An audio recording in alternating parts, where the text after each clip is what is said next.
Hi, it's Steve. Today we'd like to show you how to change the blower housing on your dryer.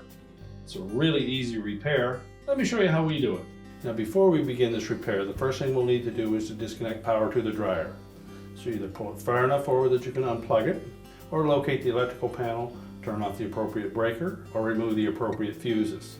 Now once we've done that, we'll still want to pull that dryer just slightly forward so that we can access all the components. So our next step will be to remove the front of this dryer. So we'll begin by opening up the door. We're going to remove the screws that secure the hinge to the cabinet. There's typically 2 Phillips screws.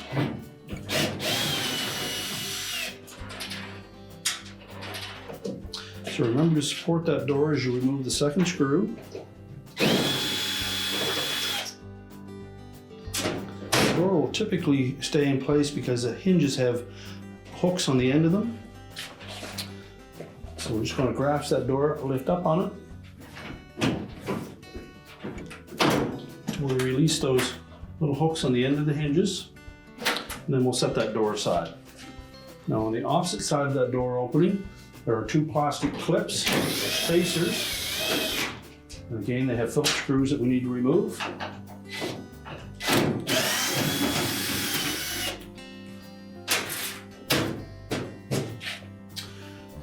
Now with all those screws removed, we'll next grasp the top of that front panel, just flex it from the inside edge outward.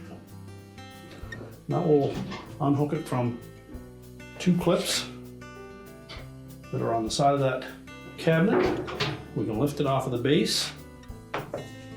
These are the 2 slotted openings for those clips, and those slots on the bottom of that front panel will sit on these 2 clips that attach to the base frame. We'll set that front panel aside.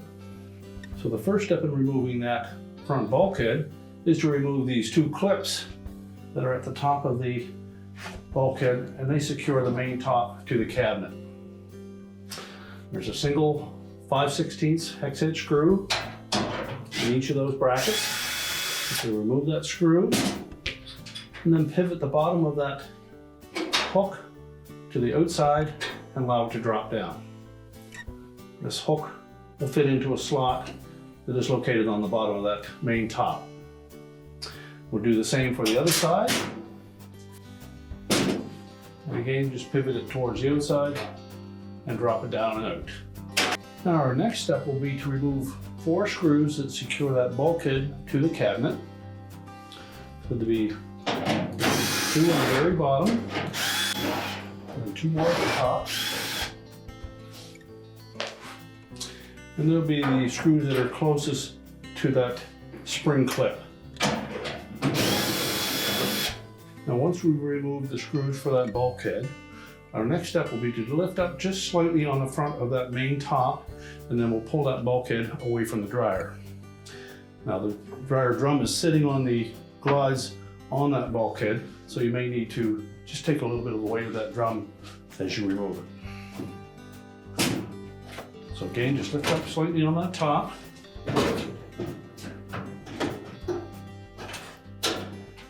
Now lift that bulkhead out.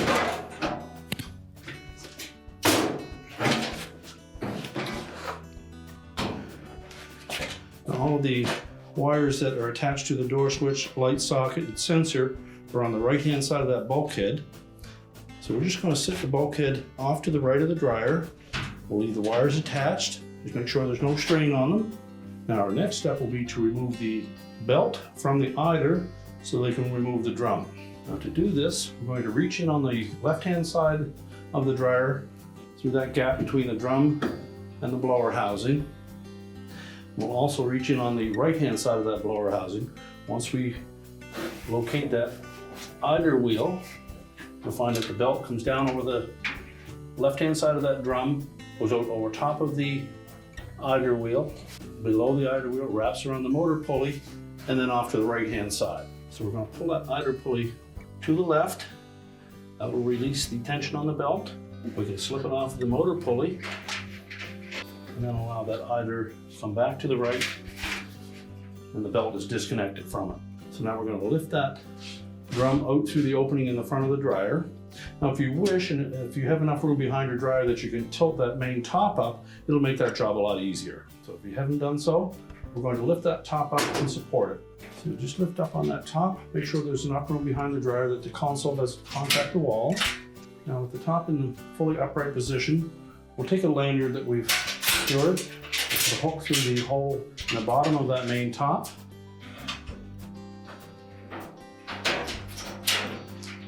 And then hook it into the top of the cabinet as well.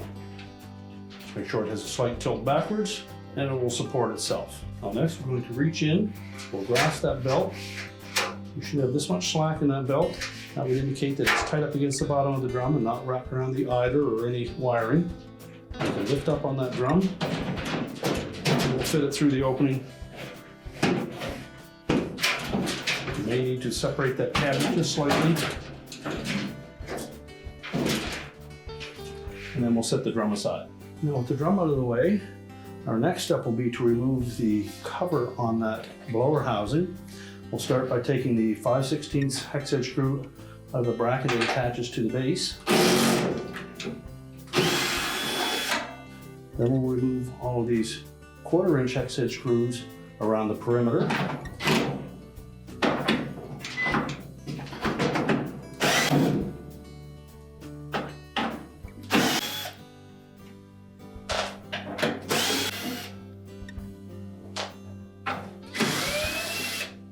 Now for the one that's just above that tab that attaches to the base, you may need a long extension for your nut driver that you can clear the lip on that base. Now with all of the screws removed, we can then just lift that cover aside and tilt it out of the way. Now next we'll need to remove that C-clip that is attached to the end of the motor shaft. So you need some C-ring pliers.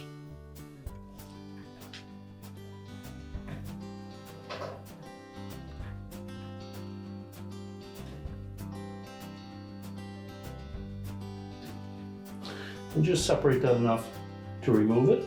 If we overstretch it, we'll damage it. And next there is a spring clamp. So using a pair of needle nose pliers,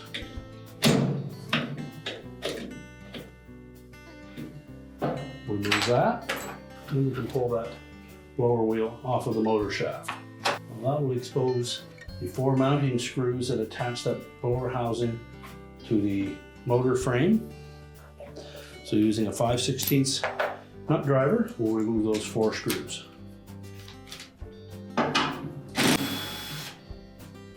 And pull that housing away from the exhaust bin. We'll discard the old housing. Now that we're in this far into the dryer, it's a good opportunity to vacuum out any lint that may be in this area and pay particular attention around the motor area and vacuum any lint out of that as well. Next we'll place the new blower housing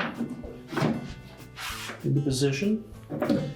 We'll want to make sure that this little cutout on the outlet side of that sits directly underneath that seam on the outlet duct.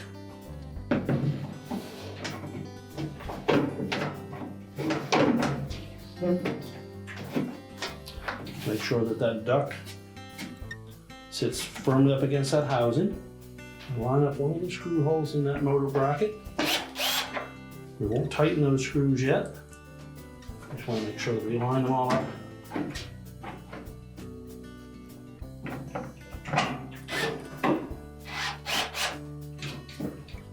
Now with them, all 4 of them are lined up, there should be lots of clearance between the motor shaft and the opening in the back of that housing, so we can go ahead and tighten those screws. Next we'll put that blower wheel back on, take note of where the flat side of the motor shaft is, and line it up on that blower wheel. Before we put that on, we'll just take a close look at the hub in that wheel, make sure that it's not cracked or worn, and if it is, you should replace it.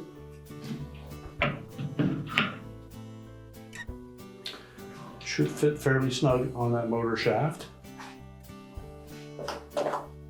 We'll then put that spring clip back in place.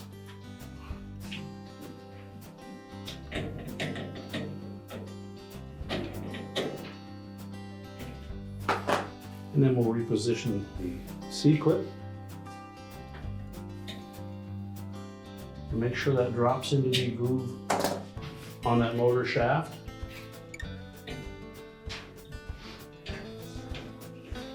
Once that's secure, you can tilt the blower cover into position. And we'll begin by just attaching a few of the 1/4" hex head screws. Just to line that up.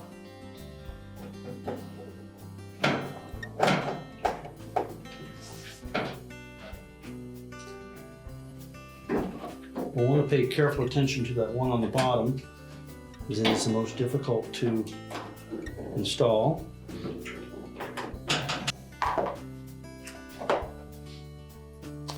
And then we can go ahead and put the rest of them in.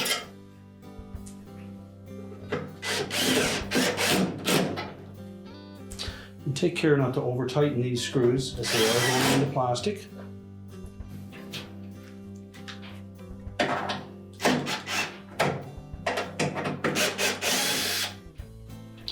Now, the next screw that will give you the most grief is the one on the very end here. So that'll be the next one that we attach.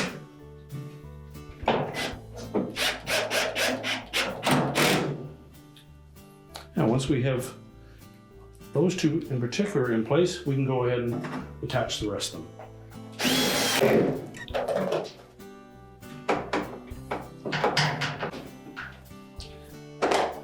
Now, once we have all the 1/4" screws in place, we can then put the one in that attaches that cover to the base.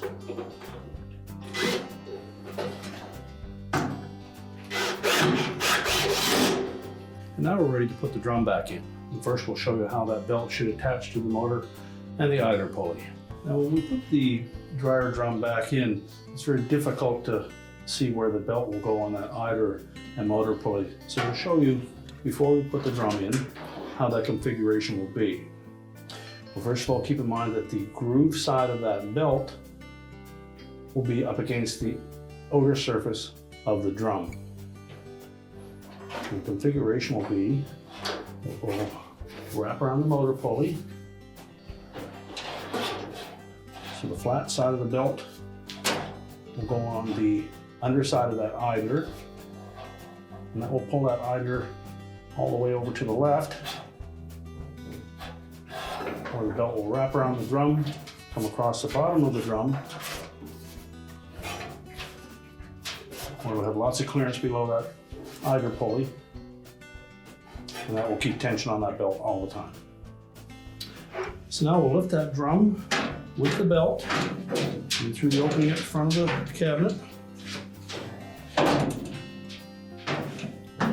And then we'll set it on the rear drum rollers and release the tension on that belt. And we'll also make sure that the rear felt is not pinched anywhere. And then we're going to reach in underneath and attach that belt to the idler and the motor.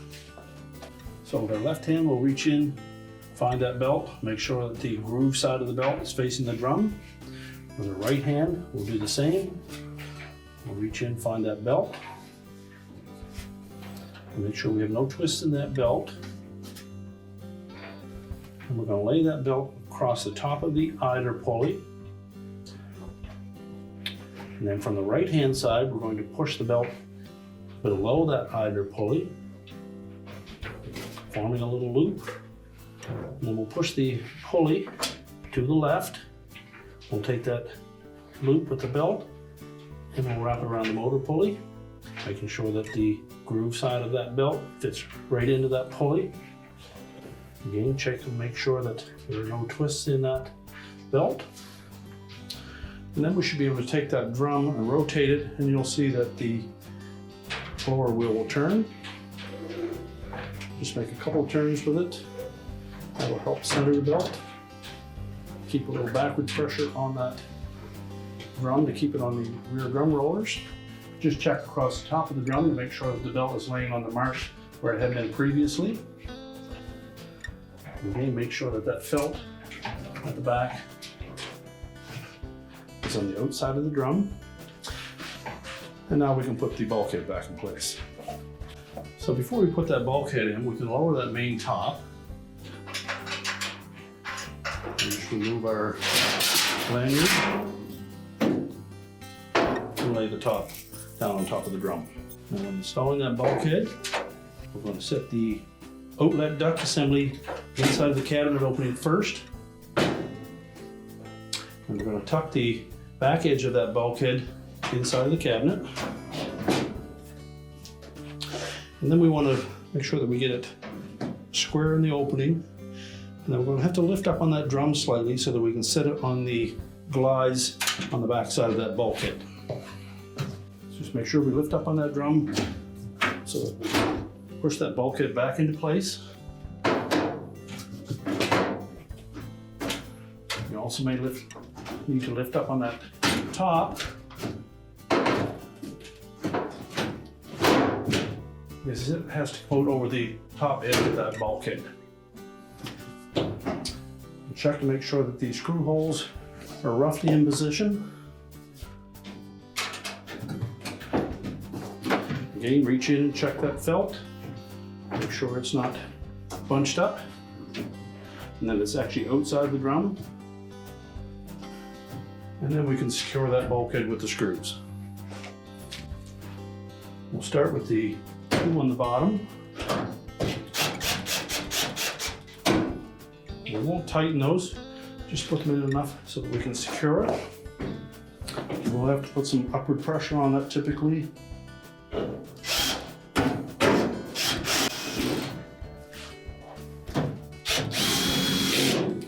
And then go ahead and tighten them all.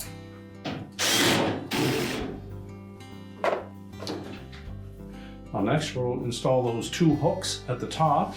So just from looking underneath the edge, see where the slotted opening is that hook will fit into. Tuck that in and then install the retaining screw. Now once that's secure, we can go ahead and put the front panel on. Now when installing the front panel, we'll begin by sitting those two slotted openings over top of the mounting brackets on the bottom. And then we're going to insert the hooks and the end of those spring clips into those little slotted openings up near the top of the front panel.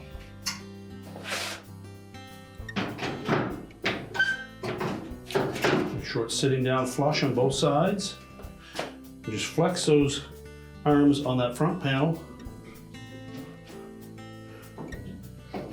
Not that we can engage those spring clips. And that will hold it in position. Now next we'll install the plastic spacers and the flathead screws on the non-hinged side.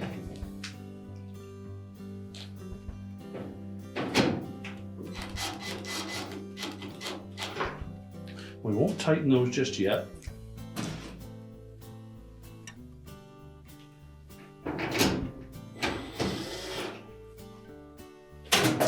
And then we'll install the door. Now we'll tilt the hinges out. And then we'll insert them into those slotted openings, one at a time.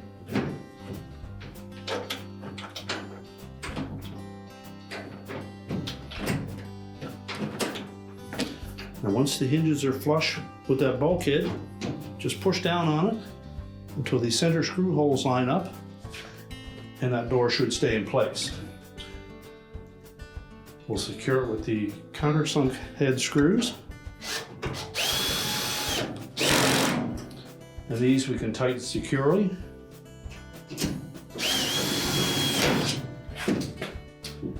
And then we'll tighten the two on the opposite side now.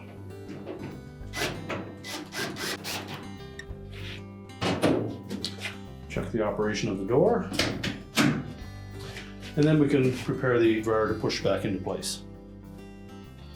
We're now ready to push the dryer back into place, reconnect the power, and our repair is complete.